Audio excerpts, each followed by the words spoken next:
اکثر لوگ سوچتے ہیں کہ اگر استخارہ کیا تو ہر کام آسان ہو جائے گا، کوئی مشکل نہیں آئے گی، لیکن فرینڈز، مشکل کا مطلب غلط فیصلہ نہیں ہوتا۔ کبھی کبھی مشکل راستہ بھی آخر میں بہترین نتیجہ لاتا ہے، ایسا بھی ہوتا ہے۔ تو بیسکلی استخارہ کا مطلب ہے کہ آپ نے استخارہ کی نماز پڑھی اور آپ نے اللہ کے سپرد کر دیا اپنے سارے فیصلے کہ، یا پھر اپنے مسئلے حل آپ نے اپنے مسئلہ اللہ کے سپرد کر دیا کہ یا اللہ میں یہ فیصلہ نہیں کر پا رہا ہوں، تو میری مدد کر، یا میں کیا فیصلہ کروں، میرے حق میں کیا بہتر ہے، یہ تیرے حوالے میں نے کیا، اب تو دیکھ لے اسے، ٹھیک ہے۔ اب استخارہ کیسے کرتے ہیں؟ استخارہ کی نماز کا طریقہ کیا ہے؟ دیکھیں بہت سمپل ہے۔ دیکھیں استخارہ کی نماز کچھ اس طرح سے ہے کہ رات میں سونے سے پہلے وضو کریں، ٹھیک ہے۔ اس کے بعد 2 رکعت نفل نماز پڑھے نیت سے، یا اللہ میں اس کام میں بہتری چاہتی ہوں۔ پہلے رکعت میں سورہ فاتحہ کے بعد سورہ کافرون پڑھے اور دوسری رکعت میں سورہ اخلاص۔ اس کے بعد نماز کے بعد استخارہ کی دعا پڑھے۔ میں استخارہ کی جو دعا ہے، ایک خاص دعا ہوتی ہے استخارہ کی، جو میں آپ کو یہاں اسکرین پر لگا دوں گی، یا پھر میں ڈسکرپشن میں بھی استخارہ کی دعا ڈال دوں گی، آپ لوگ وہاں دیکھ لیجیے گا، ٹھیک ہے۔ اس کے بعد استخارہ کی دعا پڑھنی ہے آپ کو۔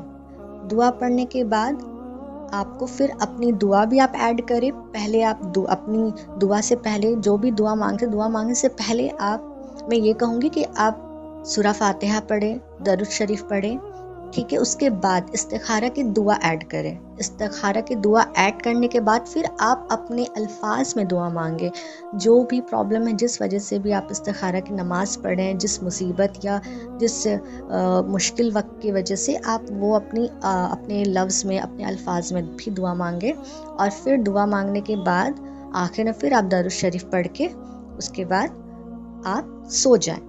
سپنا آئے یا نہ آئے، اگلے دن اگر آپ کا دل کسی ایک فیصلے کی طرف راغب ہو رہا، سکون مل رہا، تو سمجھ جائیں کہ وہی بہتر ہے۔ اور اگر ایسا نہیں ہے تو آپ استخارہ کی نماز پڑھیں، ایک دن نہیں، آپ 3 4 5 جتنی دفعہ پڑھنا چاہیں آپ پڑھیں، آپ روز پڑھ سکتے ہیں، ٹھیک ہے۔ جب تک کہ آپ کسی بہترین فیصلے کی طرف آپ کا دل رجوع نہیں ہوتا، یا پھر وہ فیصلہ خود بخود ہو جائے گا، اللہ خود ایسا کریں گے جو بھی آپ کے حق میں، مان لیں کہ آپ کوئی رشتہ آپ کے پاس آیا ہے اور آپ کو نہیں پتا کہ یہ رشتہ آپ کے لیے بہتر ہے یا نہیں، تو آپ اللہ کے سپرد کر دیں استخارہ کی نماز پڑھ کے، ٹھیک ہے، کہ یہ رشتہ اگر آپ کے حق میں بہتر ہے، یا پھر آپ ایسے دعا کریں کہ اللہ یہ رشتہ اگر میرے حق میں بہتر ہے تو تو اسے رکھ، اور اگر یہ رشتہ میرے حق میں بہتر نہیں ہے تو اسے آسانی کے ساتھ میری زندگی سے نکال دے، ٹھیک ہے۔ اگر آپ فیصلہ نہیں کر پا رہے تو اس طرح سے نماز آپ 4 5 دن پڑھیں۔ اس کے بعد خود بخود اگر آپ فیصلہ نہیں کر پا رہے ہیں تو اگر یہ رشتہ آپ کے حق میں بہتر ہے تو ساری چیزیں ہوتی جائیں گی، اسی حساب سے ہوتی جائیں گی، خود پہ خود یہ چیز سلسلہ بڑھتا جائے گا۔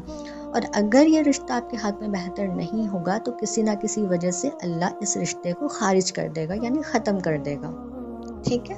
چلے اب میں اپنا ایکسپیرینس بتاتی ہوں کہ میرا کیا ایکسپیرینس تھا۔ طلاق کا بہت مشکل فیصلہ تھا، تو اب میں چاہتی ہوں کہ آپ میری بھی کہانی سنیں۔ تو میں بھی بہت پریشان تھی، میری بھی زندگی میں بہت مشکلیں چل رہی تھی، اور میں فیصلہ نہیں کر پا رہی تھی کہ میں کیا کروں، بہتر کیا ہوگا میرے حق میں، کیونکہ مجھے ایک طلاق دے دیا گیا تھا، اور پھر اس کے بعد رجوع کرنے کے لیے کہا جا رہا تھا، اور کافی زیادہ میرے ساتھ ٹارچر ہوا تھا، کافی زیادہ مشکل سے میں گزری بھی تھی، تو میں سمجھ نہیں آ رہا تھا کہ میں کیا فیصلہ کروں۔ تو اس لیے میں نے استخارہ کی نماز پڑھی اور میں نے اللہ کے حوالے چھوڑ دیا کہ یا اللہ مجھے نہیں پتہ مجھے کیا کرنا چاہیے، کیا مجھے آگے بڑھنا چاہیے، پھر سے ایک موقع دینا چاہیے اس شخص کو، یا پھر مجھے علیحدگی کر لینی چاہیے۔ تو میں نے استخارہ کی نماز پڑھی اور شدت سے میں دعا پڑھتی تھی۔ استخارہ کی دعا پڑھنے کے بعد اپنے الفاظ میں اللہ سے دعا مانگتی تھی، رو رو کے مانگتی تھی، سجدے میں بھی میں روتی تھی۔ اس کے بعد میں نے ایسے 4 5 دن کیے، کرنے کے بعد خود بخود وہ ایسے سچویشنز کھڑے ہونے لگ گئے کہ اپنے آپ بعد میں یہ سامنے آیا کہ نہیں، یہ رشتہ واقعی میں اب نہیں چلایا جا سکتا، اس چیز کو کنٹینیو نہیں کیا جا سکتا، کیونکہ انہوں نے اپنے بد سے بدتر چہرے دکھانے شروع کر دیے تھے. یعنی کہ اگر انسان بہتر کرنا چاہے تو اس چیز کو امپروو کرتا ہے، بٹ مجھے ان کے طرف سے یا میرے پیرنٹس کو بھی ان کی طرف سے کچھ ایسا دکھنے لگا کہ ہم یقین ہو گیا کہ نہیں، اب یہ ہم ہاں میں تو فیصلہ نہیں کر سکتے، اب بہتر یہی علیحدگی کر لے، کیونکہ میری ایک چھوٹی سی بچی بھی ہے. اگر میں اکیلی ہوتی تو چلو میں اب سمجھتی کہ میں جھیل لوں گی، لیکن میری بچی ہے، میں اس کو لے کر اگر فیصلہ کروں ہاں میں، تو میری بچی بھی اسٹرگل کرے گی ساتھ ہی ساتھ. اس لیے یہ فیصلہ کرنا میرے لیے آسان ہو گیا. اور دیکھیں کیا کہ یہ فیصلہ میرے حق میں بہت بہترین تھا، الحمدللہ بہترین تھا. مجھے کوئی پچھتاوا نہیں ہے. اللہ کی طرف سے یہ ہوا، جب میں نے چھوڑا تو اللہ نے ایسا کیا کہ وہ کچھ ہی دنوں بعد ایسا سچویشن کھڑا ہوا خود بخود کہ ان کے بدترین چہرے اور سامنے آنے لگے، اور ساری اصلیت سامنے آنے لگی کہ کیا ہوگا اگر میں نے ہاں میں فیصلہ کر لیا. اس لیے میرا فیصلہ بالکل کلیئر ہو گیا، میرے ماں باپ کا بھی، کہ نہیں اب یہ صحیح نہیں ہے کنٹینیو کرنا. تو اس طرح سے اللہ نے مجھے راستہ دکھایا، اللہ نے میرے لیے دروازہ کھولا فیصلے کا، اور میں بہترین فیصلہ کر پائی. اور الحمدللہ اللہ کا لاکھ لاکھ شکر ہے کہ میں نے یہ فیصلہ کیا، اور یہ فیصلہ میرے حق میں بالکل بہترین ہے، اور اب میں بالکل سکون سے رہتی ہوں. تو میں آپ سب کو یہی کہنا چاہوں گی کہ دیکھیں، آپ کسی بھی فیصلے کو لے کر اگر پریشان یا فیصلہ نہیں کر پا رہے تو آپ استخارہ کی نماز پڑھیں. دیکھیں استخارہ سے کافی فائدے ہیں، دل کا سکون ملتا ہے، مشکل فیصلے آسان ہو جاتے ہیں، اللہ آپ کے لیے بہترین چیزیں چنتے ہیں، گمراہی سے بچ جاتے ہیں، اور نفسی ہواؤں یا لوگوں کے پریشر سے نکل کے اللہ کی رضا کے مطابق فیصلہ ہوتا ہے. استخارہ بھی ہمیں کس کس چیز کے لیے کرنا چاہیے؟ دیکھیں شادی کے فیصلے کے لیے کر سکتے ہیں، اگر آپ شادی کا فیصلہ نہیں کر پا رہے. بزنس یا جاب چینج کرنا ہے تو آپ کر سکتے ہیں. گھر لینے کا فیصلہ ہو کہ یہ گھر لینا چاہیے یا نہیں، یا کوئی پلاٹ لے رہے ہیں تو یہ پلاٹ بہتر ہے یا نہیں.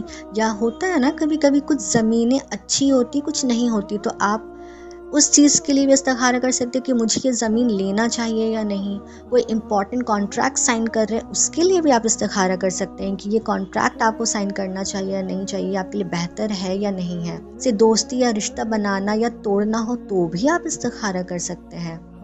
دیکھیے ایک اور غلط سوچ ہے، لوگ سوچتے ہیں کہ اگر استخارہ کر لیا تو سب کچھ اسموتھ ہوگا. نہیں، مشکلیں آئیں گی، لیکن اگر اللہ نے وہ راستہ پسند کیا ہے تو انجام بہترین ہوگا. فرینڈز، اگر آپ کسی مشکل فیصلے میں الجھے ہوئے ہیں تو صرف دوستوں سے مشورہ نہ لیں، اپنے رب سے مشورہ لیں، استخارہ کریں. اللہ بہترین رہنما ہے. جب آپ اللہ سے مشورہ کرتے ہیں تو آپ کبھی غلط راستہ نہیں چنتے، یقین مانی، کیونکہ میرا بھی پرسنل تجربہ ہے. اور ہاں، استخارہ کرنے کے بعد کسی اور کا کہنا سن کر فیصلہ بدلنے کا نہ سوچے. جو اللہ نے آپ کے دل میں ڈالا ہے اسی پر رہیں. مجھے پتا ہے یہ ویڈیو تھوڑا پرسنل تھا، شاید آپ بھی ایسے کسی موڑ پر ہو جہاں کچھ سمجھ نہیں آ رہا ہو، تو میں صرف اتنا کہنا چاہتی ہوں، اپنے رب پر بھروسہ رکھیں، استخارہ کریں، اللہ سے پوچھیں، وہ کبھی غلط جواب نہیں دے گا. اور اگر آپ چاہیں تو میں استخارہ کی دعا ڈسکرپشن میں ڈال دوں گی. اور اگر آپ کو یہ ویڈیو پسند آیا ہو یا کسی ایک بندے کی بھی مدد ہو جائے تو پلیز لائک کریں، کمنٹ کریں اور شیئر ضرور کریں، شاید کسی اور کو بھی راستہ مل جائے. اپنا خیال رکھیں اور ہمیشہ دعا میں یاد رکھیں. اللہ حافظ.